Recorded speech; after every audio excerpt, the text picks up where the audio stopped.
Welcome to Herby at Heart, where herbalism grows in the roots of our hearts, an intrinsic journey where we dwell on the deep and expand the narrow, starring your favorite herbalists, Hello. me, Tash, and Philip. It's me. One plant, one show, and the interview with a person, this time two persons, who represent a part of the plant. Oh, and I would like to introduce... I spaced out there for a minute. I would like to introduce our first song. We're flipping it up a little today. This is called Hawthorn, Song by Song Seeds from the collection of the Children's Song Forest. Business! The air still vibrates with the gentle magic of Hawthorn, doesn't it? It sure does. A plant that whispers of resilience, protection, and nourishment for the heart. Here on Herby at Heart, we're drawn to these whispers, to the ways nature supports us through life's tenderest moments, especially those surrounding grief, loss, and transition. And who better to guide us through these landscapes than two extraordinary women who've dedicated their lives to holding space for others during these profound experiences. This episode we'll be speaking with Charlotte Wiedemann and Mathilde Rösch, both women that guide us in the experience of death with their unique appearances and perspective on supporting the heart through grief. We'll touch their individual journeys, their work, and how they weave the wisdom of nature into their practices. So stay with us as we explore the intertwining path of Hawthorn, the heart and the compassionate work of these extraordinary women. Hello, Hawthorn. Hello, Tash. Hello, Phil. So today in this episode we're gonna talk about the beautiful plant called Crataegus in Latin, Hawthorn in English, Weißdorn in Deutsch for the people that don't know it. It is a beautiful, beautiful bush or even tree. Depends. You can find him as bushes, you can find him as a tree. It's just bloomed. Yeah, it is still blooming. Is it? Yeah. I haven't gotten out to the forest. It kind of depends where you're going. Like Yeah. in Berlin, it's always a little bit earlier. Outside, it's not so. Yeah. Yeah, it's a plant that we found in hedges. It's characterized by its dense and thorny branches. I mean, they're not that thorny compared to other roses. It's true, but it's a funny one, that one I often find with the thorns on there, because they can, because, I've been up in a lot of those hawthorn trees, and if they don't want to be picked, all of a sudden it's like they have all these thorns. It's a big matter of attention. Yeah. There's a beautiful story of one of our teachers, Cornelia Tietzmann, that we have interviewed here before. And she told us about being conscious in nature, and when she was like trying to show her students something, and she was going to the hawthorn and picking the trees and really not paying attention on and not interacting with the tree and communicating with it. And she put her hands to the beautiful red berries of the hawthorn, and bam, got completely not just stung, but like one of the thorns like went through her hand. Yeah, so it can be kind of feisty, a little bit like a fairy. I mean, it is a fairy tree. It is a fairy this kind tree. of side of like magical and gentleness, but also quite a deep working, almost feisty Marzi herb that can really get in there and do its work. It belongs to the rose family, so we have a very gentle, touching, like tender side on it. But whenever we find thorns on plants, we connect them to the planet of Mars, to the god Mars, the Roman god of war, symbolizing strength and protection. So this is something abilities that we find in this beautiful plant. Something quickly on the thorns, which I actually didn't know until I did research, more deeper research for this plant after I've worked with hawthorn for a long time, is that the thorns themselves you can use on boils and abscesses to draw out like the poison of it. Yeah. It's like a very, very, very old remedy. Yeah. And I found that really interesting because it's this idea which you're saying of like this kind of strengthening, but also quite a lot of power. Yeah.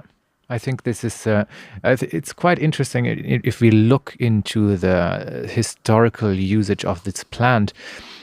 because the way you're describing it, it was used and mentioned in ancient texts, and we're talking like around Christ, or like 100 or 77 after Christ, Discorides, and like ancient healers. And the way we're using it now as a heart plant to support a heart, blood pressure, and like this kind of disease is a newer disease. Like we're talking industrial revolution, being out in the like factories all day and really like having big heart problems and heart failures. Of course, this was existing, but not in the amount that this disease is existing, only for a few hundred years. So the usage of the plant was different because the need of the plant was also a completely different one. Yeah, and some of the more older things. So they tincture the flower for that. To get these kind of boils, thorns, things out, which I've never used it for. I would love to try it one time as a drawing agent like plantain, from how I understood. Yeah.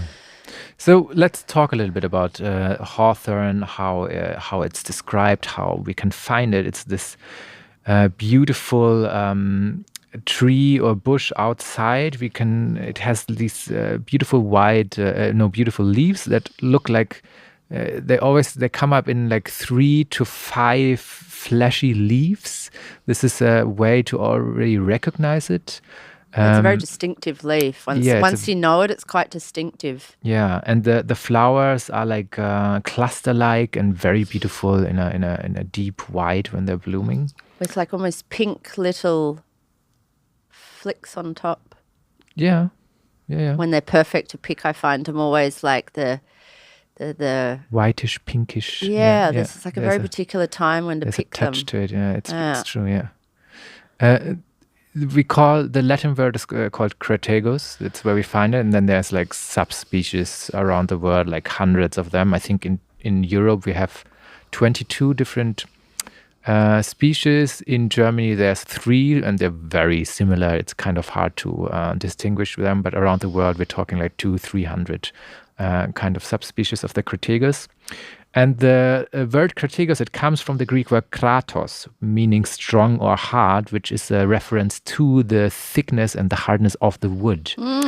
The wood is so hard, so strong that it does not even float in water. It sinks, which is not very usual for a tree. So this wood was used for certain kind of things. You really needed like a hard wood. Of course, the best way to use the wood is to make a magic wand out of it, but that's a different I'm always too scared of like there's some trees that or bushes that I just don't want to chop. And no, I wouldn't chop it. Yeah, if it falls down in front of you and offers yourself as a wood, then you can gladly take it. Those little gnomes and fairies can come and get me if I it's like if I touch their tree. Elder's another one. You wouldn't touch that one. Very cautious there. Yeah, there's a lot of traditions around the hawthorn, especially in the English, French, Irish folklore. They have a very big folklore around it. A hawthorn bush in Glastonbury is said to have grown from the staff of Joseph of Arimathea. So that's like very deep Christian connection. So it's a very holy one. There's a hawthorn that I know of in southern Germany, the 1,000-year-old hawthorn. I have visited already. It's like just randomly growing in a little village. Beautiful, very old, not so strong anymore, but very, very powerful. It's also...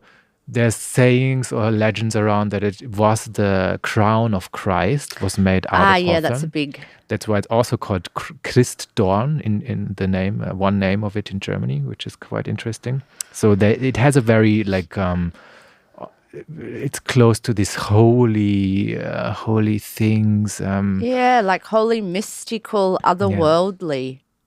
It's almost like they say it's the the gateway. Also, elder's a bit like that. The gateway between us and the other world can be. Yeah, and if we look a little bit further in the traditions, like more Celtic tradition, like the May festivities with the young women running around the tree, they often used hawthorn as the crown. Again, we have the symbolism of the crown here, with the white flowers around their head, symbolizing the fertility, the fertility. Exactly. Yeah. Yeah, it's used a lot Purity. around purity. Yeah, it's used a lot around, particularly the flowers. Yeah, particularly the white color. Yeah, which they can be used. I was reading the flowers and the berries that can be really used differently. I tend to make a tincture from both. I like to get the flowers in the spring now and then tincture it the whole time and put then the berries, which was something actually I learned from Claire, which we interviewed in January. Yeah. About rosehip, and it makes a really beautiful tincture, which I have been taking. Have you been taking the herb? I have been taking the herb, and I have been working a lot on my heart, and that was a very interesting experience. So I was kind of wondering, what is it for you, the heart? What is the heart for me? Yeah, that's an interesting question. Yeah, it's really hard to describe that because I find the heart so ethereal in so many ways. Like, of course, we have the organ, the heart itself, but it's so much more. It's like, does the soul sit there? Where does our inner emotions, our complete raw inner emotions sit? Because I feel like taking it, there was a lot that came up for me. Not all of it was positive, but a lot of stuff was coming up. And also a lot of stuff from out was coming towards me of like old patterns and sort of like old traumas, which I was kind of forced to deal with and look at. And I found that really interesting while working with it. And so to answer your question a little bit, I wonder if it's a space where our rawest emotions sit. It's a very, very interesting thing that you're saying because I was quite experiencing the same. Really? Maybe not in that intensity, or I don't really know, but like my focus in the last month really was on working on my heart. The emotions are coming to let my inner heart guide me as an intuitive heart, letting my mind out of control, but like making my heart the captain of the ship and the mind the sailor. And while this process, I was very much confronted with my inner fears. My mind was fighting to give up. Like it was really a hard process. Like, no, we did this for years now. Like I want to be in charge. And with that, a lot of deep, dark emotions, and I had a chance to look inside really a lot of shadows, and they didn't really come from the outside for me. They came a lot from the inside, and still confronting with them and finding ways to express them. And right now I'm talking about this, I realized that how much this is a topic of the Hawthorn, to in these moments of darkness and sadness that are like, or maybe not even so negative, but like that intense emotions that are coming up, how this beautiful plant may help us to settle down, to find like a strong focus inside my heart as a guiding light through these sensations. Yeah, that's a nice way of putting it. I mean, it sort of cools our irritable, overstimulated anxiety system, and it sort of does that particularly on the heart. It does, yeah. By helping the heart energy to restore, and it nourishes it. It's very different to like foxglove, for example, which literally the contraction helps it. But this does something different, and I find it almost very ethereal what it does. It's almost like it's so hard to describe, but that's funny that we had the same. And maybe let's talk a little bit about the official recognition of the use of the hawthorn, because in Commission E, we talked about it before, the Federal Office for like scientific use of medicinal plants, they have published a monograph on hawthorn leaves and flowers, recognizing its use for heart insufficiency. And maybe if we take that as a little bit of a translation of what these deep emotions and not being able to deal with these kind of emotions, it's kind of insufficient way to deal with that things and like Hawthorn or like emotions or sensations. And Hawthorn bringing us back to strengthen our heart in a way to go through these moment of grief, loss, darkness, sadness, and like that's quite for me it was quite a surprising experience because I never used it I more used it like for blood pressure and but I didn't use it in Connie would say Schnuckelpflanze in a way like to really kind of cuddle plant to tender or like to bring tenderness towards my heart. I mean, I've used it for like just prescribed it for patients for that if they're grieving, whatever the grief is, like we talked to, like you know, what can be grieving can be anything, but I've never used it singular for such a long time on myself because I use the plant actually quite a lot in mixes for myself, but never by itself. And what was always interesting, every day that I took it, I could feel how my chest rose up and I could feel I had this very like soft strengthening kind of, it was almost like a warrior, but almost like this graceful, very magical, strengthening warrior that could be very open to the world. And what also happened, now that I've just remembered, is I started doing all these stretches around the heart. Now that I think about it, I've been like working on opening up this place since like a few weeks. It's like so important to me at the moment to like push myself out into the world and the heart, which I've just like connected that together now. Amazing.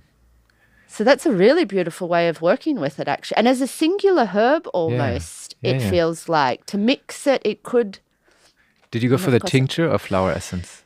I just took the flower essence before, but I was taking the tincture the whole time. I mean, I stopped it because we also did a proving of a homeopathic metal moon Philip, and what came out with that, which was very interesting because it was a lot around death. It was a lot around death, that's true. We did mandrake, so it was a lot around this death, but what came up to me was like mandrake, and it was super trippy because I was having these crazy dreams, was that mandrake is like the male aspect and like the underground aspect of Hawthorn.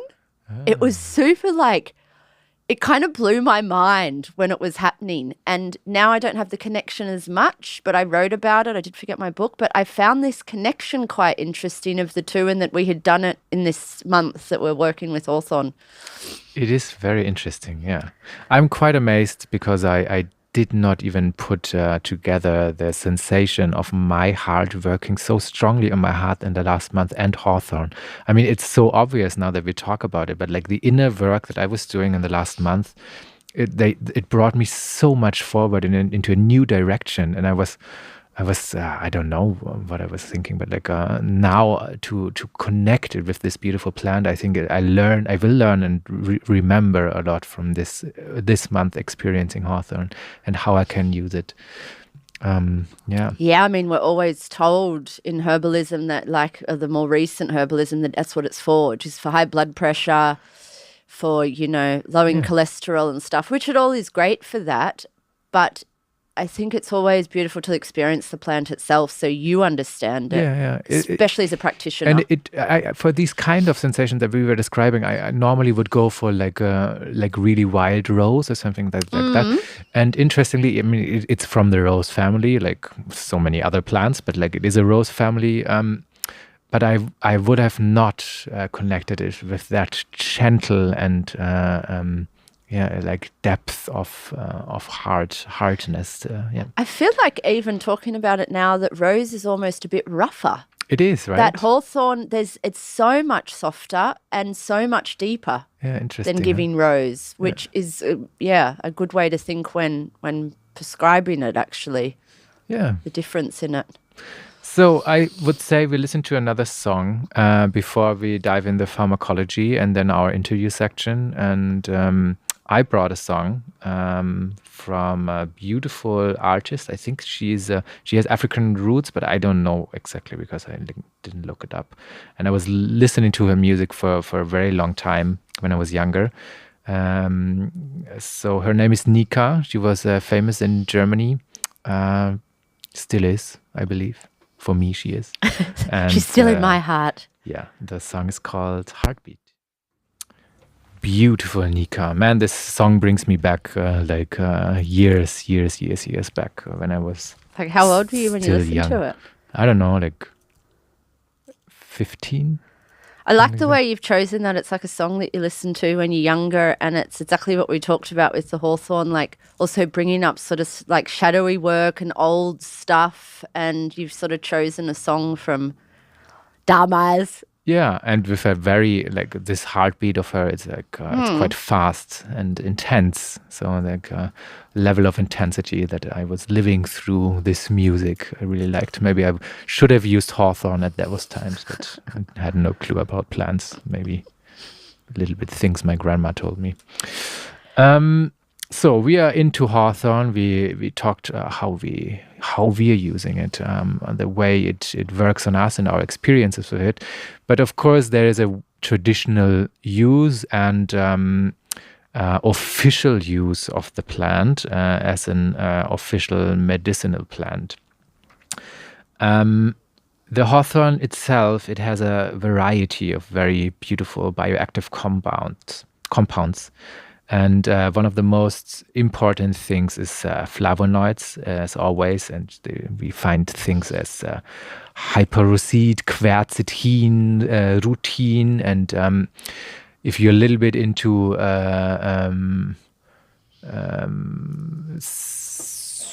what is this called? Chemistry? No, not chemistry. Like supplements.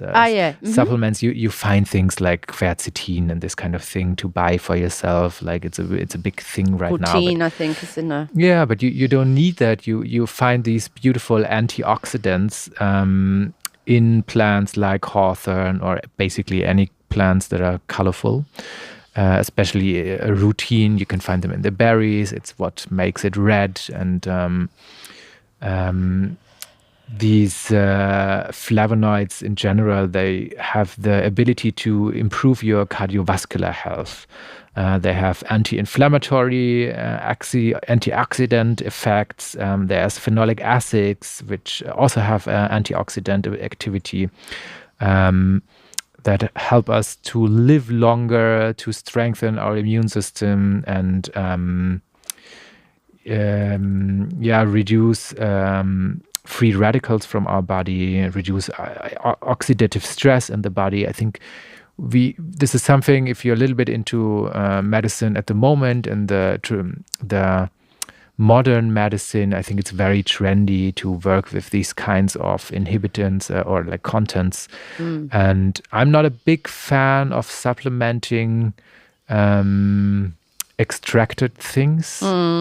I mean, you can be very precise, and I think it's an interesting way to give impulses to the body, but I'd rather use plants, and that's, of course, how we do it. You lose a whole section of other things that it's doing, which we're not so aware of. Yeah, you use a whole section. Also, you use a signature of the plant. That is often quite important also. Yeah. One thing that is very interesting for the plant, it promotes vasodilation, which is the widening of blood vessels. So this effect is believed to be mediated through the relaxation of smooth muscle in the vascular walls, leading to improved blood flow and reduced blood pressure. And I think this is one of the main uses how hawthorn is known. And there's a lot of medicine that you can find to buy that are made out of hawthorn, that are standardized, that you can find in the pharmacy without any recipe, that you can use for blood pressure. I like to use them as tea, as tincture. I normally would use it in a tea mix, the whole herb, in the berries if we find it in the fall time. Now it's spring, so I think I would use the flowers. Yeah, it makes a beautiful. It also makes a gorgeous color. It's just a really like extraordinary red. I mean, I put it in vinegar because as I'm always talking about putting every herb in vinegar because I'm a vinegar oxymeal fanatic. Then you can just put it on your salads and have it all over. I particularly like it in winter. And I actually also put it in my herbal wild multivitamin that you could learn about on any of my foraging trips. It's a really nice one at that time of year just because of the qualities in it.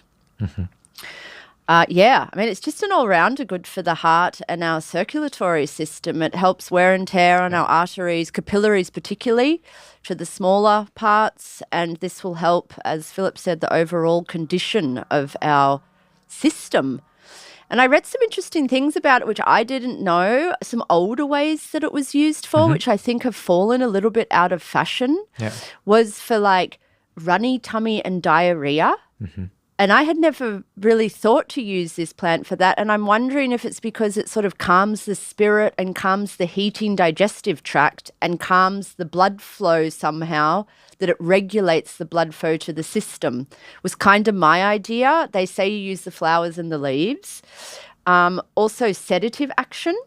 So again, in this direction of calming the spirit, anxiety, insomnia, and, because it's the way it's working on the heart muscle, if it's like nurturing and feeding and sort of re-regulating our heart in a way, that does naturally calm our spirit. And in Chinese medicine, Shen sits in our heart, which is the spirit.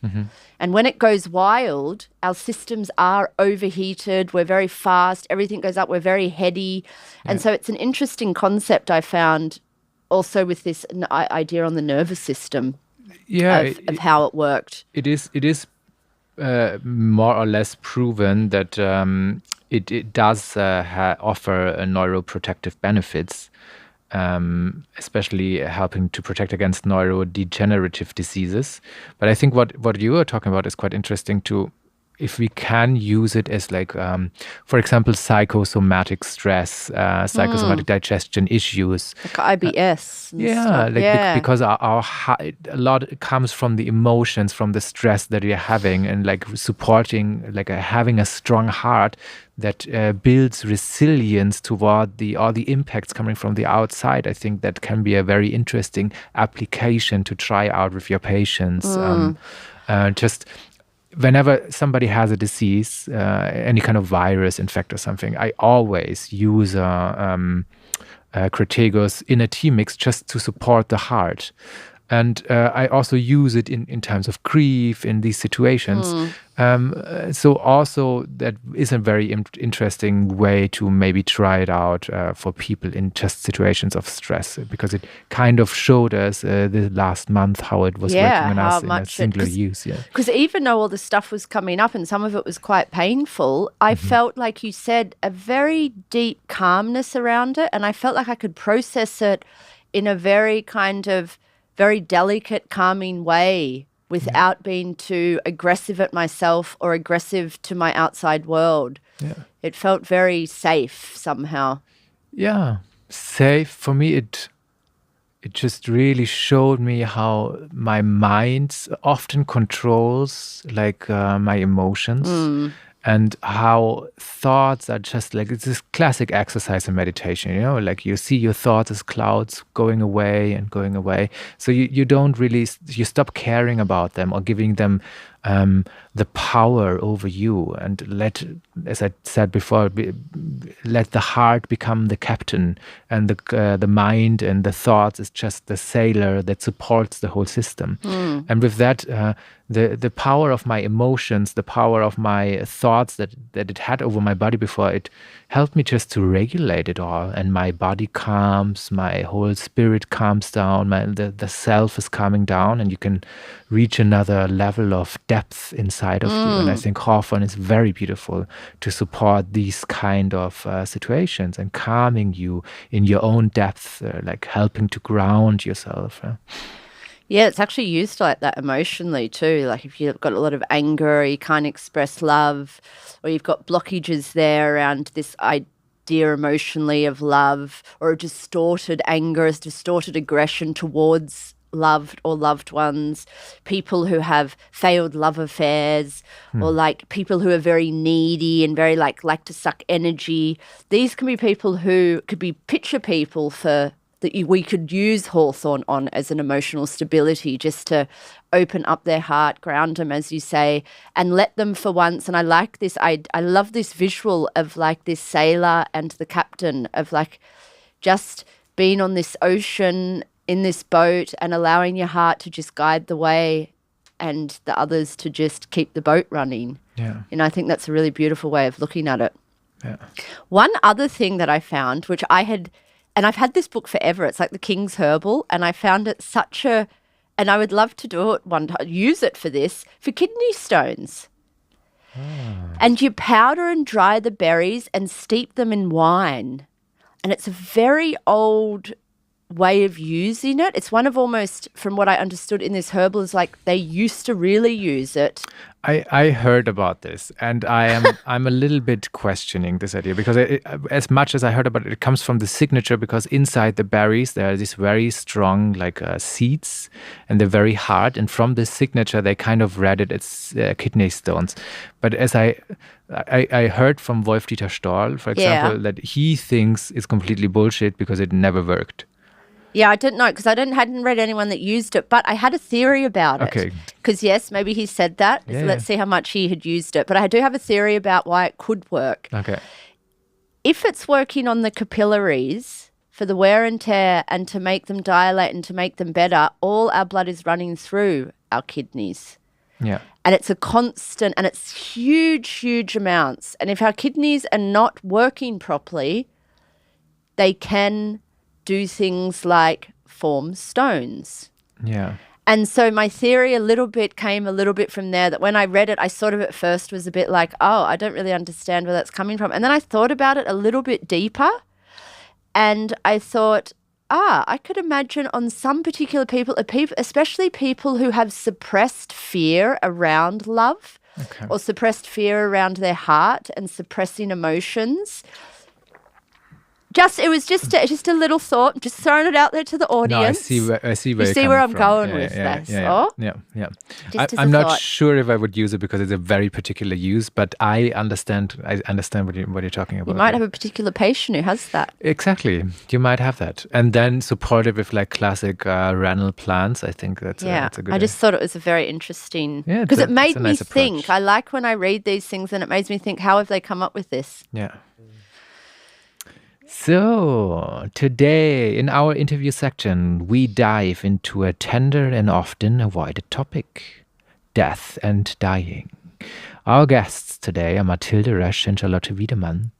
They're death doulas, compassionate companions who walk alongside individuals and families navigating the final chapter of life. Just as Hawthorn's thorns protect the delicate blossoms, these compassionate caregivers create safe spaces for individuals to confront their mortality and embrace the full spectrum of human experience. We'll explore how they weave herbal wisdom, create expression, and heart-centered presence into their work, guiding us towards a deeper understanding of death, grief, and the enduring power of the human spirit. So grab a cup of Hawthorn tea, settle into your favorite cozy spot, and let's open our hearts to this very important conversation. Okay, today we have the pleasure of interviewing two people. We've never done this on Herby at Heart, so it's quite new for us. So let's see how this little journey goes along. We have Charlotte and Mathilde.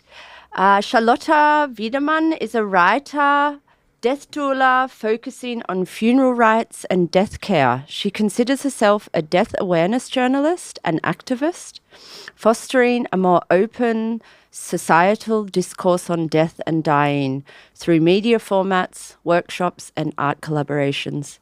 Her mission is to provide people with the information they need in order to act in a self-determined and empowered manner around the end of life. Welcome, Charlotte. Hi. We also have Mathilde. Mathilde is a wild and medicinal herbal pedagogue trained in end-of-life and grief support, as well as a professional actress. Recently, she has been integrating her three passions into a project called Death, Nature and Creation, which explores themes of grief, mortality through the connection with plants, mythology, and the smudging rituals of ancient animalistic cultures. Through theatre, she aims to create spaces and retreat in nature for free expression, where people can openly share and process their emotions. Welcome, Matilda. Welcome, thank you. Yeah, welcome, the two of you. We are very pleased to have you here. Thank you for dropping by for this interview. Very nice to be here. Yeah, there's a lot I think we can talk about regarding herbalism, plants, Hawthorn, and especially the topic, the death, how it's connected to the heart, and how we're working with the process of grieving. And yeah, so we prepared a few questions. And Charlotte, I want to start. Your work has gained significant attention on platforms like TikTok, Instagram. I think with your channel, they're taught on Wir, and you're discussing a lot of sensitive topics there. You discussing death and dying quite openly in an openly manner. And I was wondering, or we were wondering, what has inspired you to just start discussing this on social media and publicly, because it's quite you're opening a very, very sensitive topic there. Yeah, when I first got into this topic, I noticed how my own conversation about this topic had been very private. And the more I started talking to people, conversation got, and also the more we learned from each other, and the more self-determined in my perception we became, and in kind of, collecting information that we needed around transitions, or talking to people, finding communities that we could be with around difficult topics, and also just kind of sit with each other, when someone was going through something. So I thought if it had this kind of impact in my own personal life, then maybe that effect could be reinforced when you took the conversation more out there into the public. So I started experimenting with different formats. And at first, it was a very small group of people that was willing to listen. So I just, talked to a lot of people who had more experience with social media. And when I started a few things that weren't very natural to me at first, but that were really doing the trick in order to reach a wider audience, I really had the feeling, okay, there was some impact there, because people started thinking, and you have to kind of catch them somehow, you have to kind of make them stumble across something, because this is a topic that a lot of people don't want to think about, and they're too busy living their lives. So you have to kind of catch them somehow. And you can do that through a social media algorithm, so it's kind of like giving them some kind of hook, something that they can get into, and then down the rabbit hole they go, and then they basically can get more information when they're interested and start talking to each other and create some sort of pressure also in the public that the discourse develops more around these topics. What's the hook on dying on social media? Well, I can give you a good example. In December, we actually had a production in Munich where I was portraying a funeral company, Trauhilfe Denk, and we were on a graveyard together, and it's quite hard to get people interested in, like funeral traditions if you just tell them, hey, have you thought about funeral traditions before, So I decided that I would get buried alive in a coffin. Oh, no. And they had some real tough guys working with me, all very, very kind men, but they had never seen something like that before. And they were very skeptical. And they were like, are you sure you want to do this? And I was really scared, but we did it. And it was the most amazing thing, because I really confronted my own fear. I also had a schnapps with them afterwards. And then this video actually hit a few million on Instagram organically, which is really hard to do these days, especially for company content. So through this video, we were able to reach a lot of people and then kind of guide them on their way, and give them more information around funeral rites and coffins and their own wishes and their own fears around death, basically. Wow, that's like one of my worst nightmares, being waking up, being buried alive. Yeah, I got that feedback a lot, actually. But very smart. Like that's thinking outside the box. Yeah. Excuse the pun. Cool. That's a very interesting concept to come up with something completely different that you wouldn't really think about, just to open people's eyes, because that makes people really think. Yeah. Like, oh, how would that feel? It really touches everyone in a very soft spot. Yeah. Everyone living, like the idea of being in a box, not being able to breathe. Exactly. And why am I scared of that? And what is it exactly that I'm scared of around death? Yeah. Interesting. Very nice. Matilda, I have a question for you. In our introduction, we mentioned that now you're bringing your 3 passions together, and especially I was wondering, how do you combine acting when it comes to dying? That's a good question. It's not only like acting. For me, I'm practicing a kind of theater which is called fooling, which could be like close to clowning, but it doesn't have the structure of the clowning. It's like very free way of acting, which is practicing in a circle, and you get into the circle and you just try to connect with the here and now. You try to be honest with the emotion that goes through you, and try to give voices to voices you're not used to listen. And you can kind of look around you and become the things, and then fly with them and create with them. For me, it's a practice that I've been doing since 10 years. My teacher is in England, in Glastonbury. His name is Jonathan Kay. And the fools, they kind of see offers and get in touch with emotions. And for me, it has been it's kind of a drama therapy. It's a very good way to be in touch with your emotions and kind of give, as I said, voices to them, and also embody them, and also in relationship with your circle, with the people around, and to see how what you're going through, it really resonates, and you connect with the others. It's a very special. It's called a structure, and you evolve in different places. And there is this the main way is the capitulation, is where you can become everything.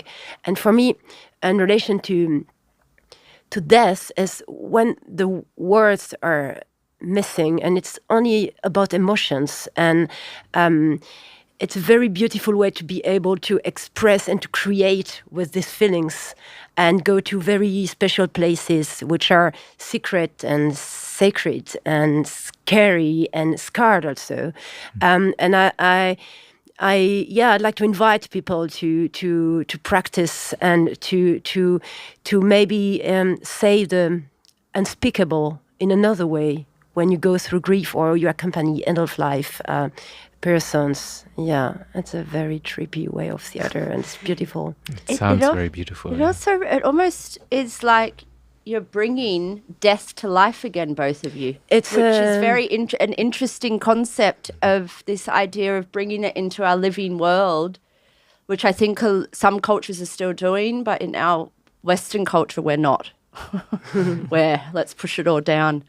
I also like that it's called fooling, and the card, the Fool, in Tarot is all about jumping into the unknown of fear somehow. Yeah, it's about the unknown. But as you say, bringing life in this, I think it's a lot about that, because it's so full of secrets, it's so full of truth there, and being scared is one reaction, but when you really go there, it's like it's full of mystery, and it's full of love too. Beautiful.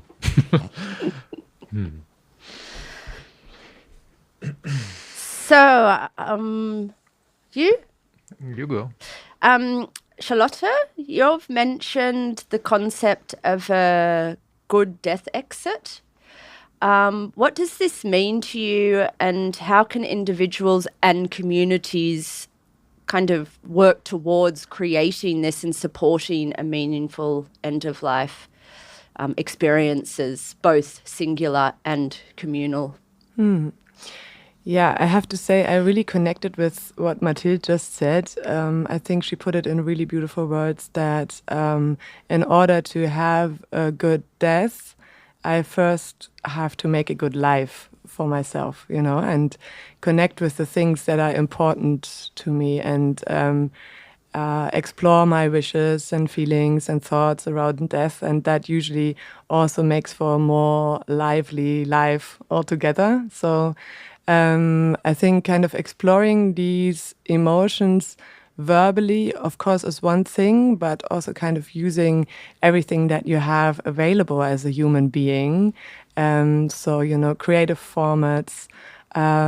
We have workshops, for example, at our space that allow you to kind of work with your hands, maybe even do pottery, create an urn for yourself or build a coffin for yourself and basically access your emotions through that, because usually through kind of really interacting in a bodily way with that topic, as Mathilde just said, allows you another kind of level of interaction, and you access your fears more openly, and you can kind of begin drawing them closer to yourself. Because I think it's not really about getting rid of fear altogether. It's really just about being with them in a more comfortable way and really looking them in the eye and feeling the support of the people around you. And that's all a big part of my work, that it's a really good idea to start that interaction while you still can. And also while you're not in a state of complete emergency. And not just because it's a good idea, because you're going to be accompanied in a better way and all of that, but also because it makes life more meaningful doing that, And so I think a good death or a good exit of this existence, whatever you believe in, is really kind of trying to be closer to your essence and what you want to be remembered as, and also kind of meeting the people that you want to be close to around your death, for example, that your family can call someone that you feel close to, or someone that is knowledgeable about this topic, and you kind of feel like you and the people you care about are in good hands. All these things really kind of make for a good death in my eyes.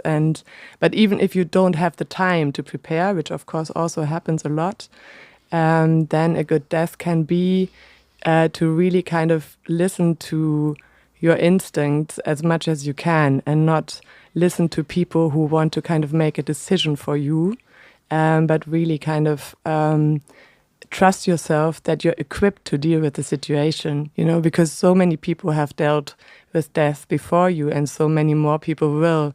And it's very natural for us to deal with death. We just have forgotten it, and we're not practicing it because it's institutionalized in our culture. And so if we kind of dare to move closer to death and also kind of, ask people about their experiences and be there for them while they're going through it, I think we can practice it for ourselves and have a better death ourselves. Like embracing our own death. Exactly. Really. Yeah. I'm wondering you're reaching people through the internet now, and they heard of you, and then they start contacting you, and like, what kind of people are you meeting, and like, how do you guide them, or how are you next to their side? And is it dying people? Is it people who are like close to people dying in their family, or how does that work? Yeah, exactly. So that was a big need that I felt after creating these media formats. We also published a big report on dying and funeral culture a few years ago, where we also got a lot of feedback of people who told us, I didn't know that, and what can I do now? What do I do with this knowledge now? So we basically opened a space in Berlin at Hermannplatz, where you can also meet us in a physical way and also come to workshops like the one that Mathilde and I hosted together about plants that help you through grief. So now we actually have a growing network of people that can accompany you in these situations, because obviously I'm only one person, and I'm really happy that the topic is getting more visible. And then of course there can be a lot of frustration if you can't be there for these people. So we've started really building a network of doulas, death doulas, also grieving consultants, all kinds of ritual professionals, or people that can kind of help you navigate very challenging situations. And it doesn't have to be death, it can also be a very difficult breakup, or it can be you getting fired from your job, or whatever kind of causes grief. It can also be politics or the climate crisis, or whatever you feel grief about. And so we're really trying to open physical spaces now, and moving from the digital back into the physical, where people can meet and support each other, and also know what people to contact when they have something to go through. Okay.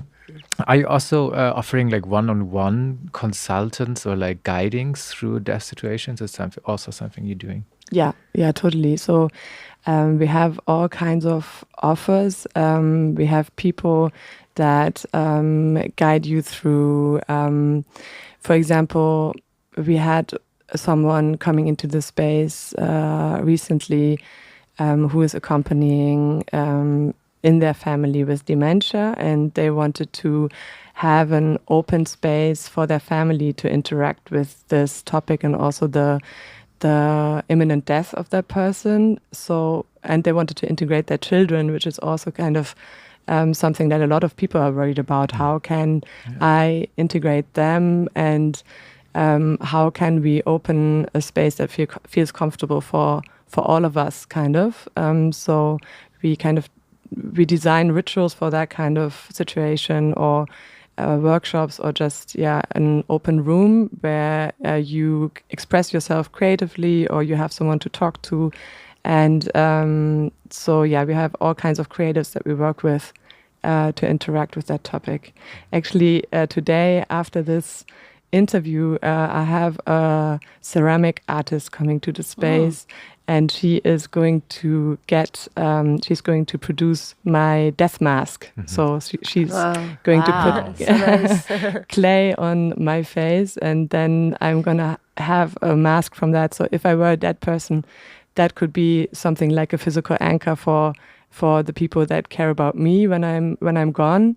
So I'm also kind of trying to connect the creative arts and guiding people through this phase, and kind of just to explore what works in order to make it more tangible, more accessible to everyone too. Not just that everyone who has interests in all different worlds can then go, I love arts, and can connect with the idea of death through something that they love. Exactly. I think that's a really great concept. Thank you. And the death positivism approach that is developing a lot. It's a lot about interdisciplinary approach about death. So it's like everybody can connect in his own speciality and bring something to the topic. Yeah. On that topic, you're working with herbs in this area as well as the falling. Is that what it was? Yeah, falling and acting. And you have quite a deep connection with nature and these untamed spaces. How are you doing this? How are you connecting your work with herbs, or what is your connection there, and then with death? Yeah, first I think we all have a deep connection to nature. I'm not the only one. No, but how to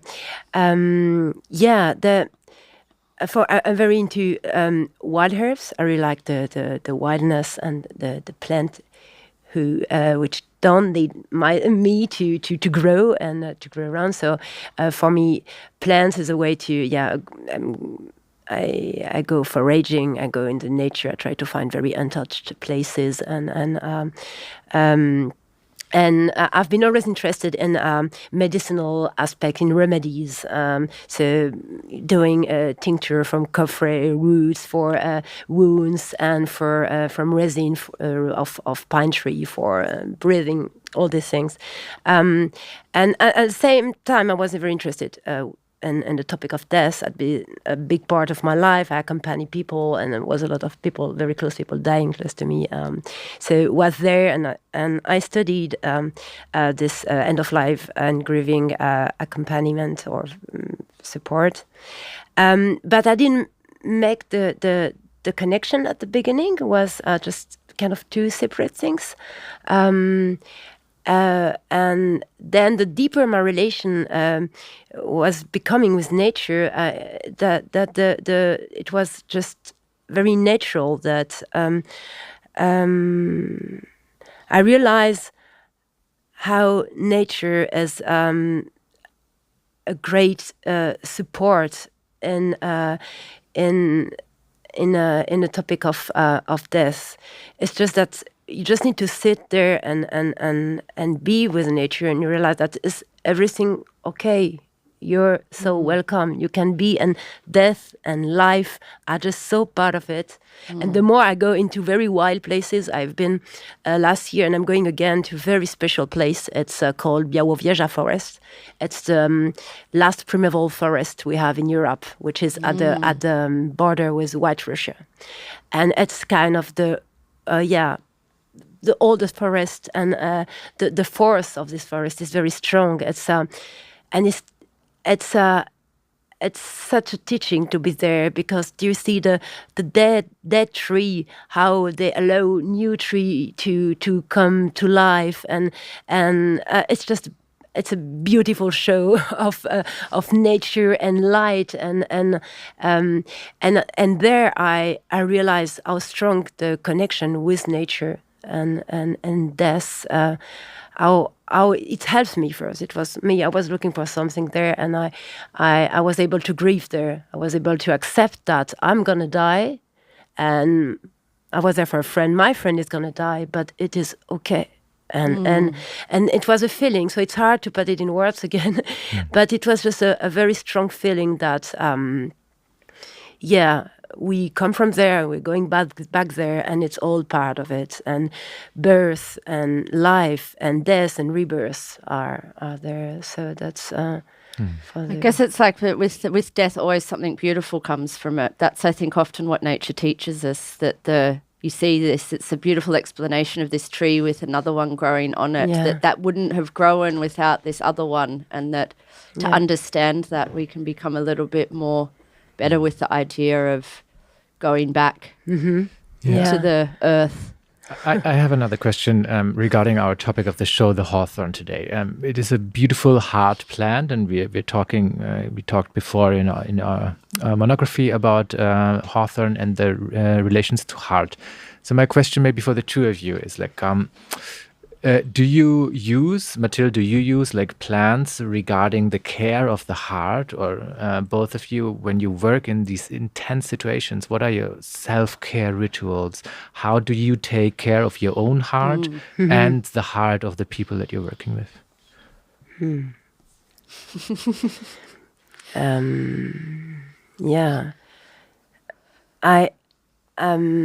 Taking care of my heart is a beautiful thing. It's important. Yeah, Hawthorn is a pure medicine for the heart, as much as rose. Rose too is very good for heart.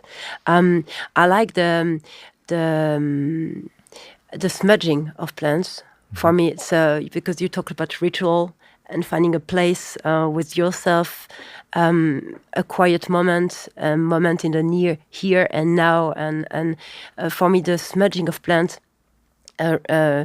is a beautiful place to come back to myself and maybe help other people to do that through the scent of the forest. This an object, a smudge, is you can see the plants, and at first it's a good thing. It's kind of a bit of the forest is with you, and when you switch it on, or you have the fire there, and you have the smoke, which is also connecting to wind and air. So you have kind of all elements with you.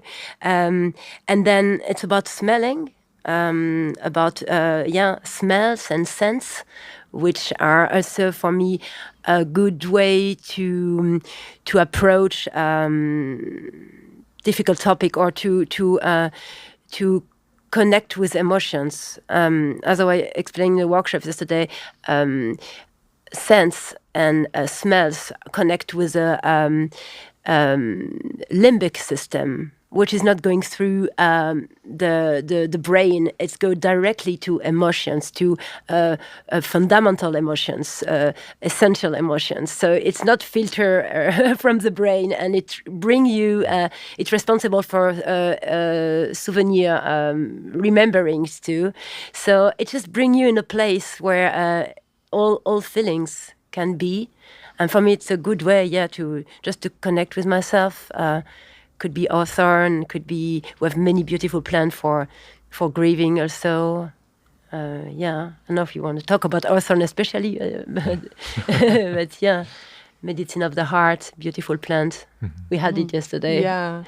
Yeah, I want to support everything you said. I'm actually just starting to really learn about the role of herbs and plants around the end of life, and I'm really enjoying it. But I think what is really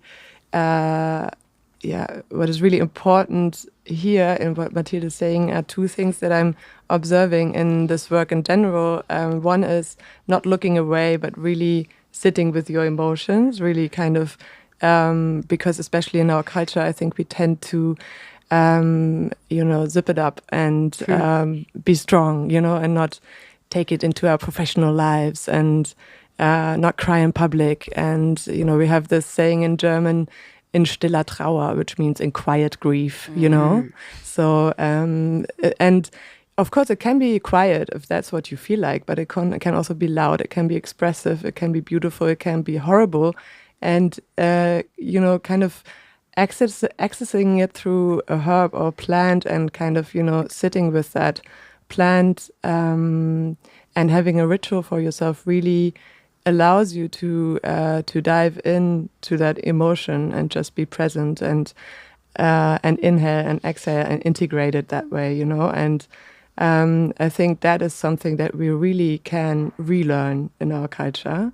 And then the second thing is that we always think that death is this dark, whatever the media is always, mirroring, because, while we don't have a lot of death in our discourse, there's a lot of death, in films and series and on the news and whatever, and it's always this horrible picture of death. And I think it's very good for the heart to concentrate on something beautiful, even when something challenging is happening. I have this picture in my head now when I have someone to take care of, someone who has died and that I'm preparing for a funeral. There's always something, even if there was an accident, there's always something beautiful on that body that you can focus on, and then work your way from that part, maybe the ear, or something else. So, and I think what you just said, focusing on the plant and the way it feels and the way it looks, also in our workshop together, I really noticed how beautiful it feels to touch the plants, and it's really comforting and they look so nice, and it's such a nice access to it. And then you can go explore your emotion further, Yeah. There's so many more questions and topics we'd love to talk with you about, but the time is running, and we have limited time in our radio show. So and in our lives. And in our lives, yeah. So we have to come to an end, and I'd like to thank you very much for coming here. Thank you. Thanks. For the audience, we're going to provide you with all information, links to social media, bios, and so on. You're going to find it in our show notes, find it on the FRBB website and the program, so you can find Mathilde, Charlotte, and their work online. Yeah, thank you for bringing this lovely subject into the open here. Yeah, it was Thanks for very inviting us. interesting. Yeah, and let's celebrate death. And would you like to introduce your song? Yeah. This song the is song which we've chosen? I choose. It's called Biało Wieża. It's about this forest. I talked about, and it's from El Búho, which is it's doing techno and but in very ritual way, and is with the sutari, which are Polish women with this beautiful Slavic voice. So it's a kind of a mix, and you maybe sense the vibe and the greens of the forest through the song. I hope so. Thank you. Thank you, Mathilde, for that wonderful song, and thank you for joining us. Recipe time. Today we have a lovely recipe, which I actually originally found from the Seed Sisters. These amazing women doing amazing work in an amazing UK. No, check them out. They're actually great. They have lots of information. And it's Hawthorn ketchup. And since I found it years ago, I have seen it, and numerous other people have been doing it. But that's where I originally saw it. So the ingredients are 500 grams of hawthorn berries, 300 mils of cider vinegar, 300 mils of water, 170 grams or 200 mils of apple juice concentrate, quarter teaspoon of cinnamon powder, half a teaspoon of ginger powder, and quarter teaspoon of clover powder, or any other combination of spices you fancy, whatever tickles your fancy, salt and pepper. And you basically place the berries in water and the vinegar, simmer, start to crush them with a potato masher, and they'll soften, and then you can put them through the sieve to remove those really hard stones, and you'll have the hawthorn pulp in the end. And then you place the sieved pulp in the sugar and apple juice and the spices into a pan and heat through, and simmer until you have it a consistency like any kind of sauce that you'll eat. So you could either have it a bit runnier or a bit thicker. If you're using the apple concentrate, you will need to reduce the liquid by a third, is in the recipe, but I think experiment with that. And then add your salt and pepper. You could even add chili in there, I could imagine it, making like a little chili kind of spice, or some other wild herbs to really make it fancy pants. And yeah, then bottle it and eat it. And eat it on all your things. I could imagine it's great on eggs. Like something like that. Eggs or, yeah. Yeah. And since it's something it's not the time for the berries now. If you want to do something now, just go out and collect hawthorn at beautiful spaces that are not polluted, and put it wherever you want. Tea, alcohol, over your salad. Just enjoy. And put it wherever you want. Yes. Place it on your heart and lay under the tree. Yes. So that's all from us today. That's all from us. You have some invitations going on? Something that you... Yeah, I mean, I have a 1-year herbal course which I'm developing coming up, starting in September. I'll keep on talking about that. It's at the beginning stages. It's not even online yet, but it will be soon. So if you're interested, you can write to me and I'll put you on the secret email list of the first people that get to do it. But it's a year-long course. And yeah. Okay. For me, if you love to study homeopathy, come to our school, Samuel Hahnemann Schule. I'm teaching there homeopathy. You can also learn about plants if you like. If you want to become a Heilpraktiker, go there. Always a great place. Probably the only real place to study that here in Berlin. We're having some workshops coming up. That's July, so we're going to do that next month. As always, if you are looking for one-on-one guidance and you need some help, you can find us online, meet us in our Praxis at Mommsenstraße in Charlottenburg. Contact us on Instagram. Our phone numbers or contact possibilities you can find on our websites. Find everything in the description. Tash online, Instagram at Avantgarden Live, me at Power Plants Berlin. That's it for this month, as always. Herbal at heart, herbal by nature.